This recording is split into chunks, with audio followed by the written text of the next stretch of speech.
Hey guys, what's going on? I know some of you are probably shocked to see another video of me up here on YouTube. Well, I'll tell you what. I decided that I'm going to punk you guys because in the past 48 hours, I actually had a bit of a revelation. After I posted that video, having to, say goodbye and, having to discontinue all my videos about my experiences being a PA student and being in the program. I had so many people email me and message me and comment saying how much they're gonna miss these videos and that how I've helped them so much pursue a career as a PA or in medicine of that nature. And hearing those things just kind of like tore my heart out. Like, I came here because I wanted to help students of the like to get to where I am today. Because that's what happened with me. I wanted to pay this forward because I've had so many people help me out and coach me and get me to where I wanted to be in my life and actually get me here where I am now more than 75% done with PA school. And I really want to help students like you guys out there try and get into a program or anything of that nature and try and get you acclimated to like what it's like being in medicine and being a student. So the videos are hereby going to stay. However, things will change. Obviously, I am going to have to not use any choice vocabulary. So any videos that I already have, those videos are gone. You're not going to be able to see them. But right now, what I'm going to do is I'm going to keep them up. I still want to help you guys out, so I'm going to try and make subsequent videos of trending concerns and questions that I've been getting. So that's about it. It makes me so happy to actually see so many emails and comments when I wake up in the morning. It is not a burden. It does not annoy me whatsoever. That's the first thing I want to do when I wake up in the morning, if I have time. Get on YouTube and go and answer you guys back to answer any questions you might have. As you might already notice, I'm extremely tired this morning. We are prepping for Easter dinner tomorrow. I come from a big Italian family, and I'm very excited because I love Easter. I love having family together with a huge array of food where I can just like feast myself on 24/7 and just go crazy. Obviously, I'm. You probably look at me and be like, "Well, you look like you can afford to eat a cheeseburger or three." Well, don't worry. Tomorrow, I will get my fill. So, as of now, I'm still on spring break. I've been getting reunited with a lot of friends of mine that I haven't seen. I do enjoy sleeping in, and going out later at night, and actually spending time with friends that I haven't seen in a while. So it's been good. It's been a lot of fun. It's been relaxing. At the same time, I do have about 4 more days left. So starting tomorrow or Monday, rather, I think I'm just gonna try and get the ball back rolling. Finish up my OBGYN rotation, and then I start EMED at the same site. So that's a little update on me right now. Today's topic, I wanted to talk about support systems while being in PA school. Now, a lot of people might have heard that when you get into a program, people, if they're, with a boyfriend or a girlfriend, a significant other, a wife or a husband, that there's horror stories out there like there's divorces and then there's remarriages with people in the program. Well, I hate to break it to you, that actually does happen. But if you don't want it to happen, here's what you have to do. If you're one of those people that if you're in a serious relationship and you can't spend 10 minutes apart from each other, if you are very serious about this profession, you want to learn how to become a PA, the program is definitely going to be a challenge for a relationship. Not that I'm saying it's impossible. If you want to make it possible, it will be. What will be will be. But you have to make sure that you actually sit down with your boyfriend and girlfriend and tell them, this is going to be a full-time commitment. You want to designate a certain amount of hours to schoolwork when you get home. Now, I'll tell you right now, in the first year, the second year, you don't really study as much. You're very busy with rotations, but when it comes to end of rotation exams, you kind of have to pick up your old study habits. But in the first year, I sat in this seat right here, and I would study from about 4 p.m. to 10 p.m. I never pulled all-nighters. All-nighters are actually not as beneficial as you might think they are, because once you get tired, words don't absorb and you don't remember things. So you might as well not be studying. Go to bed, get some rest, get like 7 to 8 hours sleep if you can. But getting back, you want to make sure that you tell them that you have a designated time to study.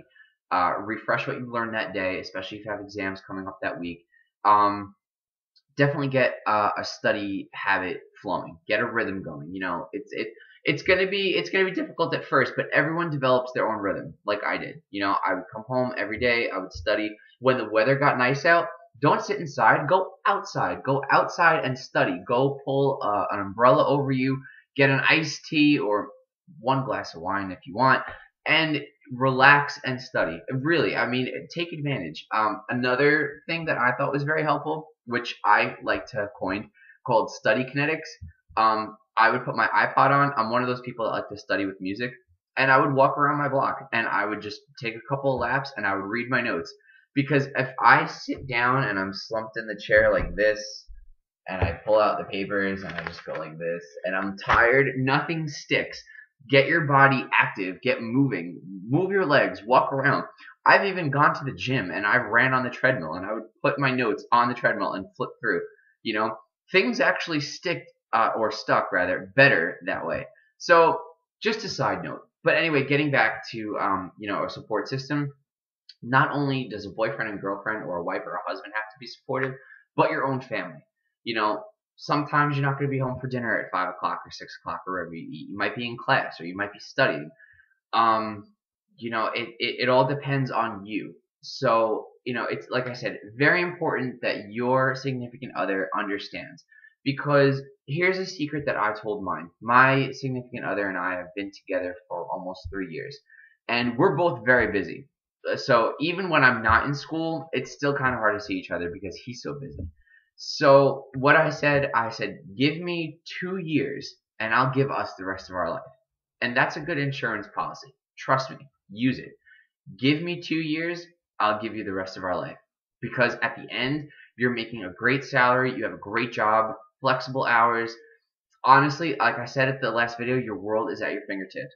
You just have to have that person understand that this is a full-time commitment. It's what you want to do, and you are extremely serious about it. As far as what happens in the program when people like divorce and break up, that's that a lot of the times is a matter of the person that's not sitting in the classroom.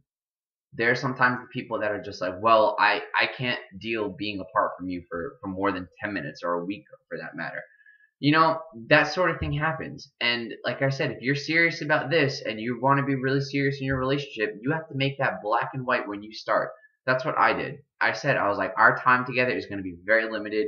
There is going to be some strain put on us, when finals week comes around. But here's the thing. When the weekend comes, that's when you get back together and go and talk about your week and what you've been learning and what experiences that you've been having on rotations and stuff. And not for anything, but obviously everyone's heard this term, absence makes the heart grow fonder. And it works. It really does. I cannot wait for the weekend to actually go and hang out with mine and go out to a restaurant and eat and, talk about everything, and after like 5 days, you miss the person so much. So obviously it's different if you guys live together. If you're living together, then obviously you're gonna see each other every day. But maybe you can't have that, that wine and cheese board night with a movie on a Wednesday night. Like, you're gonna have to, take time and study. So it all depends on you. I'm talking a little bit more about a personal experience of mine and how I made it work. But I think that anybody out there, and right now I'm talking to the spouses or the boyfriends and girlfriends of PAs to be. Let me tell you, if you go and you want to say, well, you know what, if you can't make the time for me, then I can't be with you. You are making a huge mistake. Trust me, huge mistake. Don't let a PA, NP, MD, any sort of medical student slip through your fingers. Trust me, when you are done, it is almost kind of like a marriage test in itself. If a relationship can survive for 2 grueling years or 4 grueling years in medical school, that relationship is meant to be. And trust me, you guys are going to be so well off. I promise you. I promise you. So keep that in mind.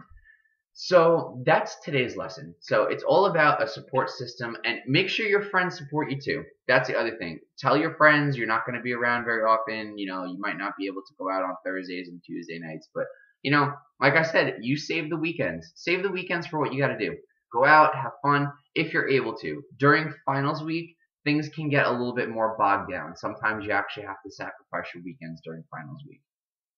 But like I said, friends, family, your mom, your dad, your boyfriend, your girlfriend, your husband, your wife, anybody who's close to you or you share a very common bond with, make sure you guys both understand that, you know, the one person that wants to go and pursue a career in medicine, it's going to be a full-time commitment for them, and it's going to be a lot of hard work, but at the end it's worth it, and you two are going to be so much better off. So I hope this lesson comes with benefits to you guys. I hope that you guys can heed my words. Like I said, the best thing that I've ever said, give me 2 years, I'll give you the rest of our life. Trust me, use it. Works like a charm. So, with that, like I said, these videos are going to stay up. Any questions, comments you have, leave them with me, and I will see what's trending, and I'm going to make another video hopefully next week.